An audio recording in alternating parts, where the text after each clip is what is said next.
I am both nervous and excited and dreading in a little way, but mostly excited for the 2028 Democratic presidential primary to get underway.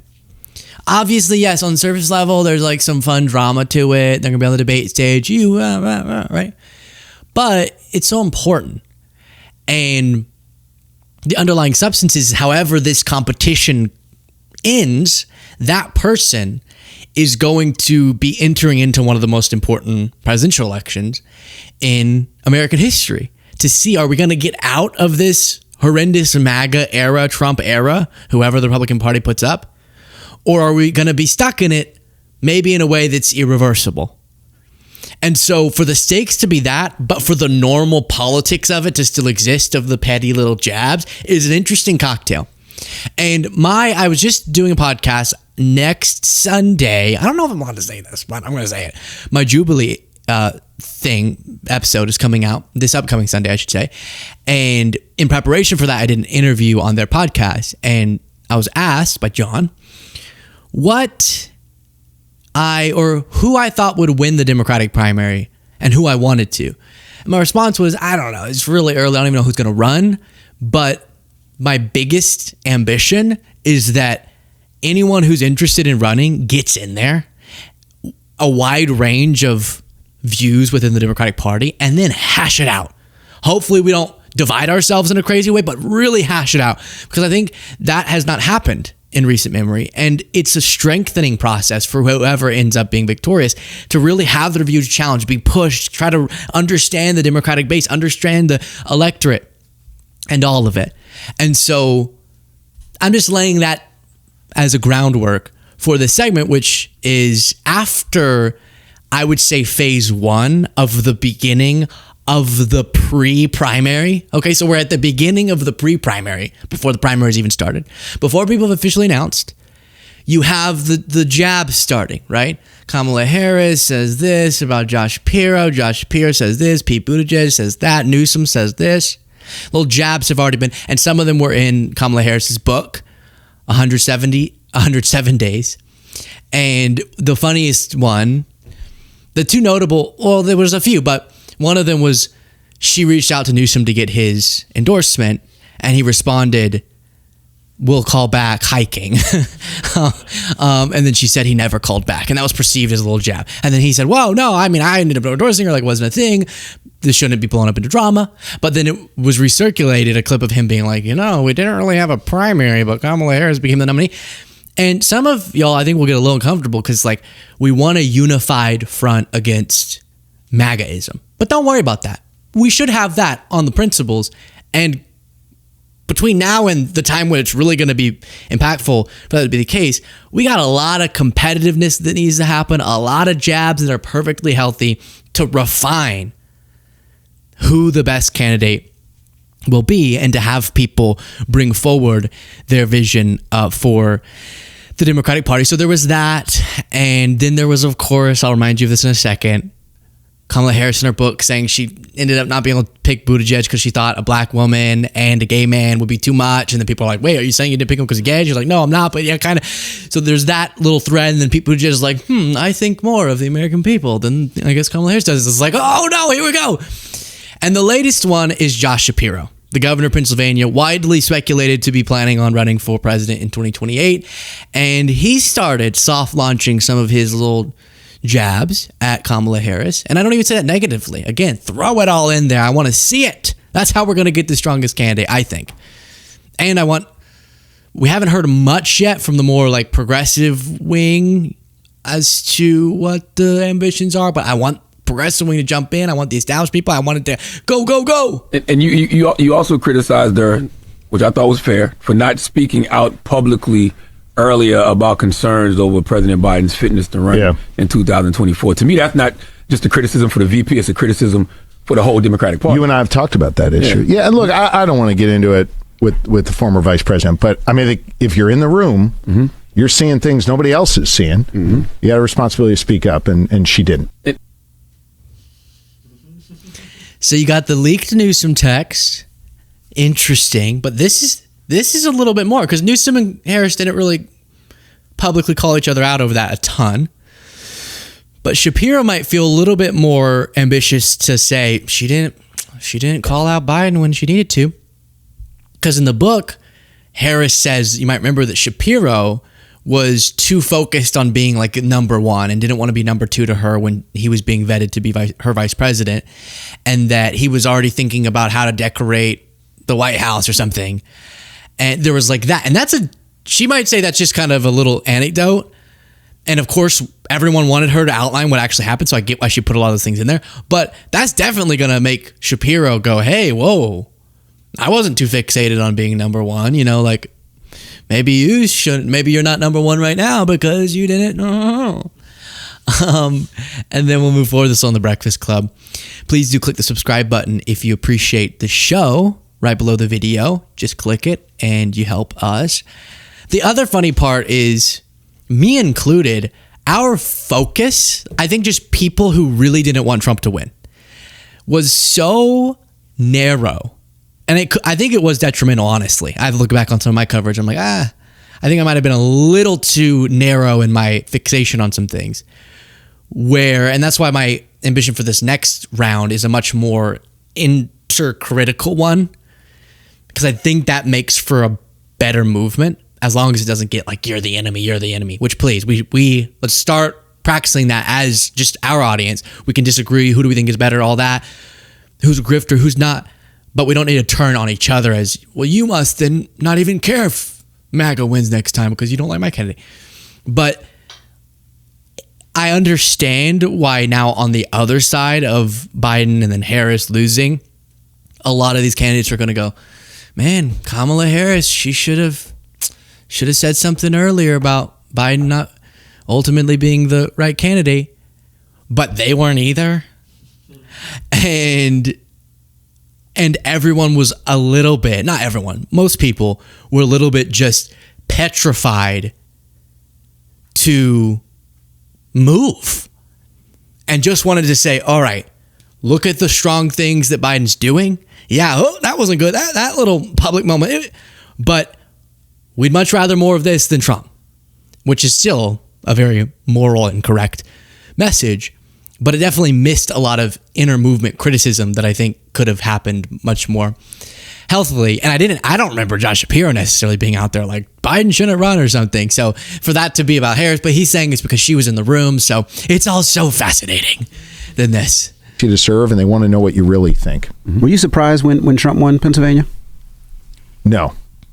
I mean, I saw when Biden dropped out, he had been consistently down. And by the way, I shared this with the former president. He'd been consistently down 5, 6, 7 points. When the vice president jumped in, you saw the numbers close. But she never overtook him in any of the data that we saw. So you have that. That's kind of, just a consistent telling of what kind of happened. And so if you're looking back and you go, was it even right that she ended up being, I do think I think it would have been worse if Biden hadn't, now in retrospect, dropped off the ticket. Because I saw, we're going to get to Karine Jean-Pierre, I think is, I guess, saying she left the Democratic Party, but she thinks that Biden never should have dropped out. So I think the correct view is there were so many things going against the Democratic Party, systemic factors we've explained, and other issues. And the energy of a new, younger candidate helped, but not enough. And the short candidacy for Harris hurt, but maybe wasn't the deciding factor. And Harris's public candidacy struggles in some cases hurt, but probably weren't the deciding factor. Tim Walz, was he the right candidate? He might have helped here, but hurt there. Probably wasn't. Like, there's all those little aspects to it. I think that's probably the right retrospective view of it all. Now, it seems like you two don't rock with each other too much, right? And from the comments that Charlamagne said in the book and things that you said. About who? Kamala Harris. No, I don't get that impression. No, and by the way, she and I have known each other 20 years. I mean, we've worked together for a long time. It doesn't seem like it's a united front, right? But sometimes you look at Republicans per se, it seems like it's more of a united front. It just seems like that front wasn't united. I don't think so. Envy, I worked my butt off to help her get elected. I mean, I traveled with Gretchen Whitmer and Tony Evers to all 3 swing states, Pennsylvania, Wisconsin, Michigan. I did dozens of events. Hell, I even cut an ad for her. I don't think her campaign ever ran it, but cut an ad for her in Pennsylvania where, You see what I mean? It's not debate stage, you failed, it's very soft launching. It's very, I don't think she ever ran my ad. And he's saying, and I'm pretty popular in Pennsylvania, so fascinating. I don't know. Kind of just playing with it. Are people going to vibe with this? I just hope, I want it to be an argument over how the Democratic Party can run on systemic, generational, economic change in the interest of the working class. Look at me, I'm doing the politician gesture. In the interest of the... and why they have, in some cases, failed in messaging to align with that, and in some cases failed in policy to align with that enough. And I hope that's the debate, not how much did you doubt Biden right before? Like, if it becomes a whole election cycle of, well, I really thought that Biden, like, stop.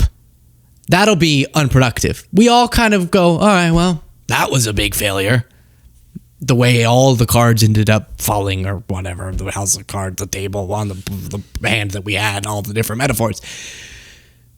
But that's going to be, to me, a little bit irrelevant. More is kind of a argument about what the Democratic Party should be going forward. And so just relitigating 2024, the whole 2028 cycle is going to drive me crazy if that ends up being the entire debate. Because it was complicated. And there were so many reasons to see why you'd want more years of Biden in office. There's so many systemic policy reasons that were pretty solid. And there Guess what? It grows the economy. Okay, all right. But then obviously all the reasons that it ended up not being the correct candidacy are also there. People are going to try to then have this black and white telling of where they were in that story. And none of us can really live up to the intrigue of... I'm blanking on her name. What was it? Lindy. None of us can really tell the story as interestingly as Lindy Lee being at the center of it all. But that's not going to be fascinating to me. What's more fascinating, like I said, is where do we disagree on which issues about what the Democratic Party should be? And that does take some relitigation of the past, of course, but it can't just be that. And it can't also be people trying to rewrite their role in the Democratic Party's past. Then you have this. And for those who don't know, the former VP wrote that Governor Shapiro seemed overly ambitious because you were, up for the VP role. She said you seemed overly ambitious and you pushed for too large a role for a vice president and seemed unwilling to accept a number 2 position. How did you feel when you heard that? I mean, like, I haven't read her book. I'm busy every day, frankly, dealing with the effects of the fact that we lost the 2024 election. Dealing with Donald Trump wanting to... Yikes! I haven't read the book. I'm just too busy working and, dealing with the fact that she lost. So I don't know. What's the title of the book? Kamala who? Oh, it's going to be so fascinating. And the stakes will have never been higher. Now, this was us talking about the little back and forth between Harris. In her book wasn't trying to slight Buttigieg. She was just explaining, I think, genuinely why she didn't pick him, which was the concern that while she was already being accused insanely by MAGA of being DEI, and Trump was saying, what did he say? She turned black. She happened to turn black. All that was going on, that she felt also having the first gay vice presidential candidate, that would be too much for certain parts of America, which of course is going to alley-oop Buttigieg perfectly to say, oh, I think people shouldn't focus on identity, but they should focus on qualifications, right? Of course. And that's just going to happen, even though you kind of understand we were all having that debate back then about who it should be and should identity be taken into consideration. And if we're losing with white men, are white men going to be blah, blah, blah, blah, blah.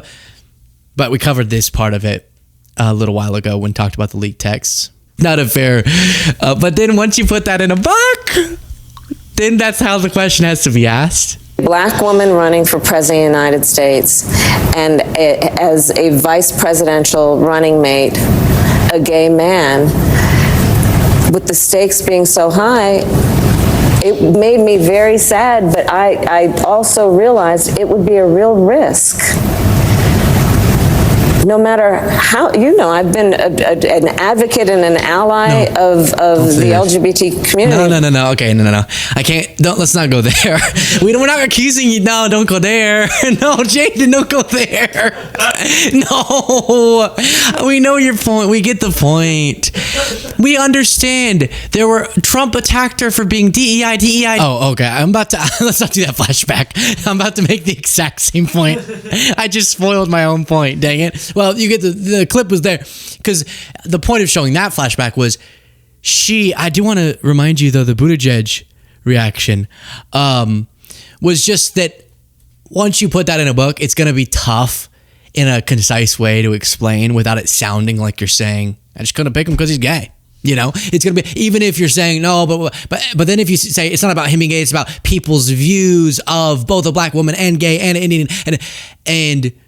but then people will go, wait, what are you saying? You think Americans can't handle? And then it's like, oh, it's just a disaster. So it was a bad choice to put it in the book, even though the simplicity of the headlines and people's takes don't match the complexity of what I understand her point is.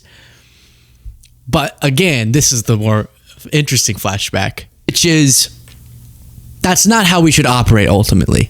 And should just, whether it's a Democratic president, candidate picking their VP, or the voters during a primary picking who they want to be the candidate, it should just be off of who would do the best job, who's the best in qualifications and in vision and in policies, and not playing the which boxes, what was all that. And I just want to say one more time, because some of you are going to misunderstand me, it's going to irritate me, it is, don't you do it. Harris, despite Trump's team and folks lying about how she ran her campaign, was not running identity central campaign. Every time she would get asked about her identity, if she had won, she would have been historic, and she would be like, no, that's not what this is about. It's about the policies, right? So that Rachel Maddow appearance, I don't think she nailed the response. The LGBTQI, she's just like, I don't know where my other, oh, here it is. She's just like, wait. I didn't pick Pete because just hold up. You see this flag? I keep it in my pocket. It's like that would have been, I don't know if that's the best, but she would in the campaign try to push the identity part of it out, which is an important conversation Democrats are having, which is gotta get away from the identity obsession. And she did that the best that she could. It was mostly the MAGA world making everything about her identity. I don't think Biden going, I'm gonna why is this guy so long-winded? Get to the damn point. Play the damn clip. My gosh. Okay. Told me. Well, I was surprised when I read that. I just believe in giving Americans more credit than that. My experience in politics has been that the way that you earn trust with voters is based mostly on what they think you're going to do for their lives, not on categories. And I wouldn't have run for president if I didn't believe that. I was right here in Indiana. Okay, so that was, I just give the American people more credit than that. Easiest response to a future Democratic political opponent, which I think Buttigieg is running, I think Harris is running, I think Newsom is running, I think Shapiro is running, I think people are floating AOC. I haven't heard her as clear. You can kind of tell when someone's like, yeah, I'm going for it. Maybe she's running. But like of that batch I just listed that I'm almost certain they all are, they're starting early, testing the water of some of those criticisms. And if she did write that book knowing she wanted to serve as you can do the book tour and you can kind of stay in the conversation and a little platform for the future candidacy, it's interesting that there wasn't an expectation by putting that anecdote in the book that it would set up the guy that you're eventually probably going to be running against perfectly, as you saw there. And then, I don't know if we want to... Karine Jean-Pierre, who was Biden's press secretary, is doing her own book tour. Oh my gosh, how many book tours? You know, say what you will about Jake Tapper, and I've said a lot. He at least did that thing quick. It was like pretty quickly in the Trump administration, he had the book written, that thing was ready to go, it was printed, and he was on his tour. Now, being this well into Trump, we're all kind of like, I already forgot about that. I forgot about it. So now launching the book is like, I don't want to hear about it again. Especially with total love, to Karine Jean-Pierre. You were the press secretary, and so you had to speak for Biden. Like, you had to be the spokesperson for Biden. So of course, I think that puts you in a difficult spot because you were at the podium having to say he's sharper than ever and like all that stuff that press secretaries say. So it's harder to then brand yourself as, I'm kind of an outsider, I'm going rogue, because you were the insider of the insider, which is fine, but that's just going to be difficult because she's saying she's leaving the Democratic Party, but not to then criticize Biden so much, but just have a conversation about where the Democratic Party goes next. And some of her critiques are totally true about where the Democratic Party has failed in the past and how it can be better. But it's a little late, I think. I think we missed. Sometimes we'll record a video on a subject and I'll love it, but we save it because we're going to upload it a different day. And then like enough things happen in the news cycle where I'm like, oh, dang it. Now we can't upload that video. It's kind of irrelevant now. It would seem weird to upload it.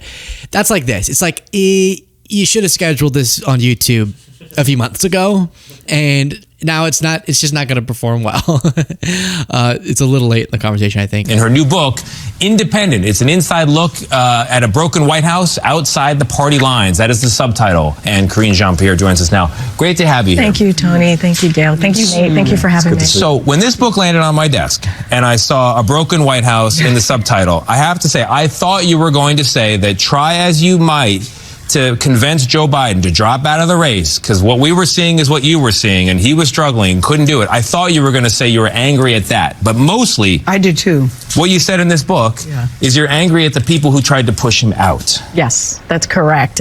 Some Americans are going to say, seriously? But not just the party that pushed him out, the party as it's behaving today in this moment when we need a Democratic Party to be fighting, to be an opposition party. And that really what ignited the book.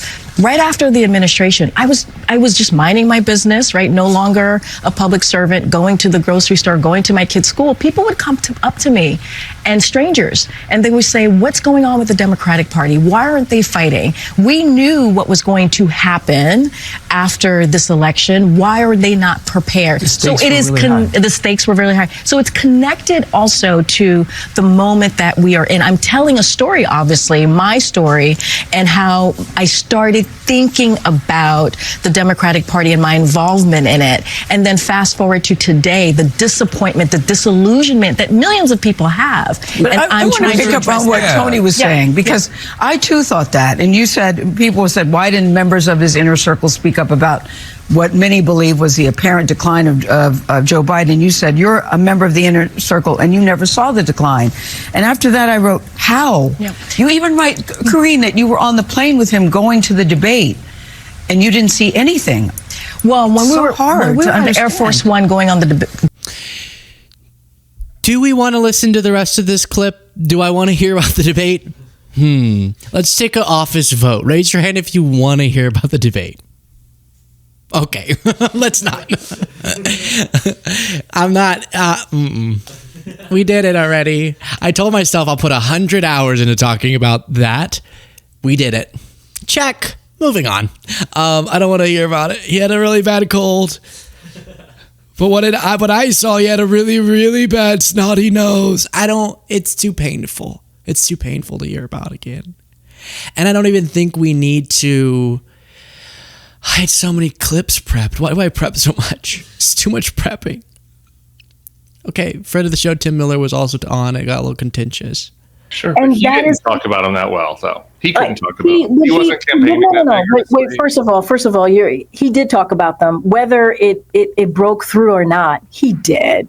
Tim. He did talk about. I mean, he talked way less to the press than Donald Trump does. Way less. And he wasn't out there at all. He wasn't good off the cuff. He wasn't doing. No, it's okay. I get it. Because the point Tim's making is the painful truth was that probably what she was talking about was all the successes of Biden's domestic policy. But then the reaction from a lot of people is, oh, why couldn't he have been out there and make that case more? But then she's saying, wait, I remember being at all sorts of events where he was doing that. And we're like, well, we didn't hear of that. Well, he couldn't, but he didn't he could do more pressers. He didn't do much pressure. But when he did, sometimes they wanted to go out. And then it gets turned into like a very simple, he did or he didn't. Well, I mean, he tried and we've learned it wasn't good enough. But even if it were like perfect messaging, I don't know still, given the underlying shift and backlash to incumbents across the world because of pandemic price surges, I don't know if it would have changed the result. I like to believe that it would have. And I get that she's doing a press tour, so she's going to have to be asked those questions. I just don't have to listen to them. I just don't have to. You can't force me. I'm the one who prepped them. But then Lindy Lee, I brought her up earlier. Oh, I forgot that I had this. Well, Lindy Lee, as you might remember, went from Trump, threat to democracy, correct. Biden should win, correct. Harris then should win, correct. I'm best friends with them both, really. I practically had a cot in the White House, really. Besties, right? Harris loses, Lindy Lee's MAGA. It was just what?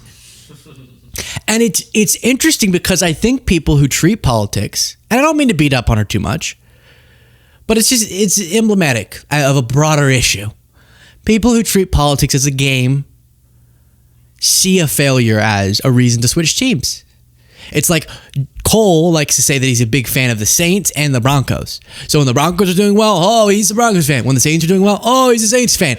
And it's like a little hack that he has. Whereas we only get one team, and the Texans keep doing bad over and over and over again. So we thought about maybe becoming Broncos fans with him this season. But it's a game. It literally is. It literally is a game. And so that's appropriate. But politics is not a game. So when you lose, it doesn't mean you just jump on a different bandwagon unless you never had the views that you said that you have. There's a lot of reasons to analyze the failure and rethink some of the problems with the movement that you're part of. But just flipping all the way to the other side means, oh, this was all just a big game for you. It was just like it was a grift, or it was a career that was completely detached from what it means in people's lives. So she is still out there going full MAGA. Absolutely, Lydia. You are spot on. And it's not just about Biden's cognitive decline, though. If you say that men are men and women are women and men shouldn't be in women's sports, they will also banish you. If you say that we should have meritocracy rather than affirmative action, that Americans should be judged according to their qualifications rather than their race, they will also banish you. They are absolutely a cult. And every accusation coming from the Democrats today is a projection of their own insecurities because they realize that they are a cult. And so they project that onto Republicans. Who are we a cult for? Biden? Again, it's like when they said, oh, the No Kings protesters, it's not that they don't want a king, they just want a King Biden. Whoever. And whoever throws their king, if that's what you're saying that we wanted, under like 13 buses. Like we threw them right under and then like multiple times ran over. Who does that to the person that wanted to be a king? Harris? A lot of people don't want her to run. Who's our cult leader? Mamdani? She said, if you say that Biden is in cognitive decline, Democrats will banish you. Everyone's saying that. What? If you say that men shouldn't be in girls' sports.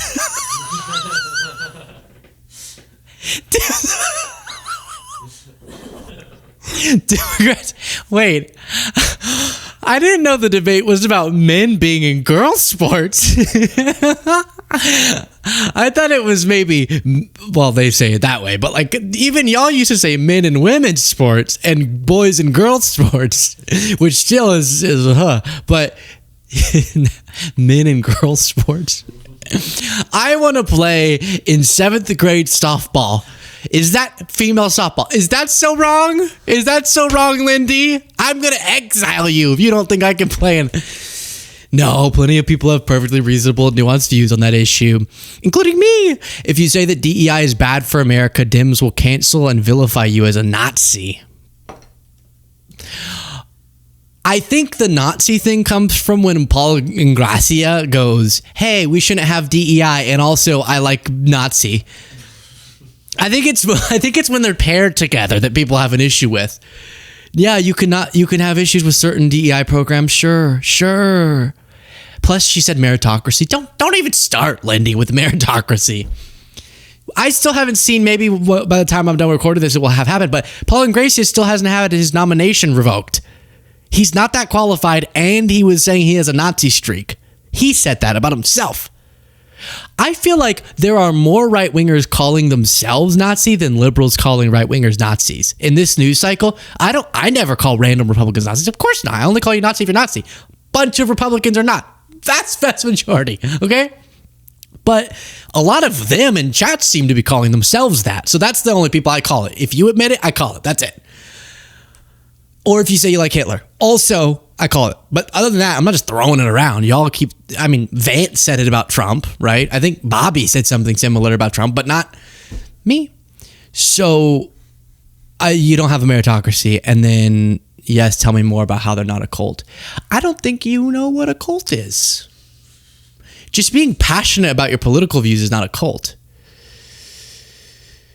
Just study the movement you're in. You might learn a little bit about cult dynamics. Lindy. I'm not trying to bully her specifically. I just have absolutely no respect and have never had less respect for anyone ever. It's just not like I'm calling her out. I'm just saying, like, I just really, really, really think lowly of them, because I think the thing that's so degrading to our politics is not even just people I disagree with, but people who are dishonest about what they believe, and they're grifters. And she's a really good example of that, but she's not even the worst example. So I wish her the best. Much like Ghislaine Maxwell, I wish her well.